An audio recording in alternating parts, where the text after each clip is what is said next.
After you went back to Fort Pitt, you stayed there a couple of years in Wheeler. Where did you go then? Well, like I said, I was in Butte for a couple of months. Well, not really. I left my husband, that was it, and I came to Helena. Mother and Punk lived there then. And then Don came and got me, and that's when we went to Butte for a couple of months or a month, whatever.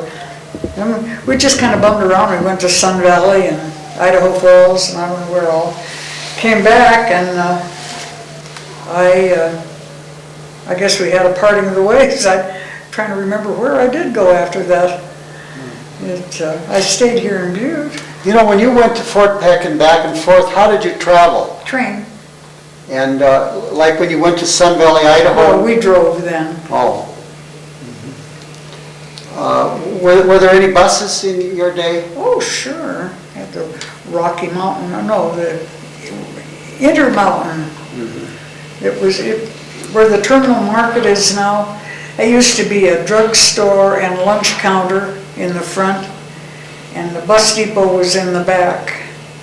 And Leona Monlock had a beauty shop back there too. Who? Leona Monlock. Anyhow, the bus depot was back there, and they had such funny looking old buses. Now they look kind of luxurious then, but they were pretty weird things. But the only time I ever rode one was from here to Anaconda. Did you ever ride on the train between here and Anaconda? On the train? Yeah. No. Did you ever go to Gregson? Yeah. And what was it like then? Or when did you go, or why did you go there? Went there to swim when I went, and it was just the two big pools, an indoor and an outdoor. Did you go out by a train? No, we drove. Drove. Was the Butte Anaconda Highway in at that time when you were here? Do you remember Harding Way? Yeah. Driving up and down it a lot? With your grandpa. He loved to go driving and picnics and stuff like that. And did you go on those trips to Georgetown Lake with him? I don't think so. Don't remember. He liked to go to Georgetown Lake too. Oh, yeah. I don't remember that. Go ahead. Do you recall Lake Avoca? Mm-hmm. And where was Lake Avoca at? Well, they tell me it's kind of, the geography has changed for me, but it's down where the golf course is, down there in the country. And why did you go there? Dances. And was there a dance hall right on the edge of the water? Yeah, big pavilion right on the lake. Now, did they serve alcohol out there? It was just a dance hall. Mm-hmm. Did they have pop or anything like that, or drinks? They must have had pop. Mm-hmm. Now, did they have a dance out there every weekend, or? Every Saturday night. Every Saturday night. In the summer. Now, I don't know about winter. I don't think they did. Did you ever hear of the, above Lake Avoca, the Hog Ranch Hotel? The what? Hog Ranch Hotel. There was a speakeasy out there, but you didn't know that one. Did you ever go out to Meaderville? Sure. And did you work out of Meaderville? No. Did you work for Lydia's? Yes. What did you do working for Lydia? I was a cocktail waitress at the new Lydia's. At the new, when it first opened? Oh yeah, about a year after it opened. Mm-hmm. And how long did you work there? 6 months. And did you, was there any kind of racetrack around Butte in those days? Racetrack? Yeah. They had dog track. I don't remember horses, but I know they had a dog track. Out south of town? Yeah. Yeah. And what kind of entertainment did they have out in Meaderville?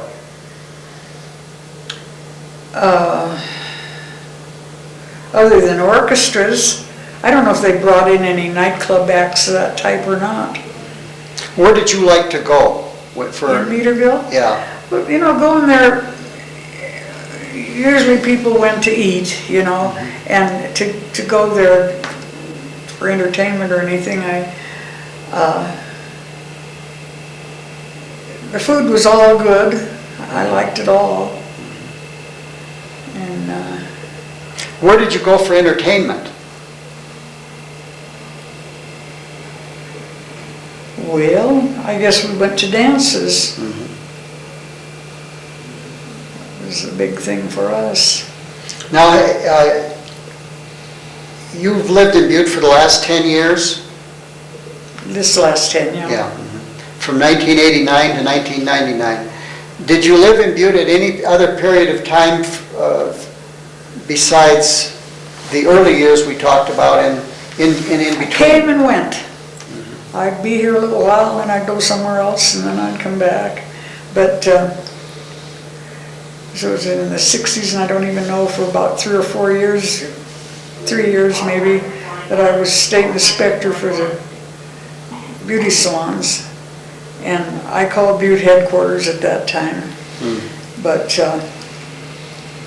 I just stayed in a hotel and was only in and out. So you were state beauty inspector under Tim Babcock? Yes.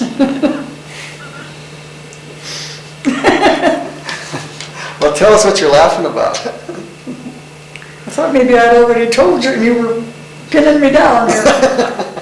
Well, I'll tell you what happened. I was up on the High Line somewhere in a beauty shop inspecting, and I hadn't said one single thing derogatory about the man.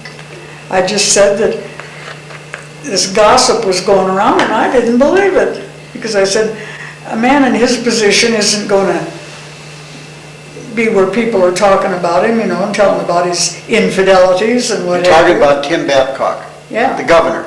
Yeah. And I thought nothing of it. Well, the president of the board got a letter from some lady that had been in the beauty shop that day.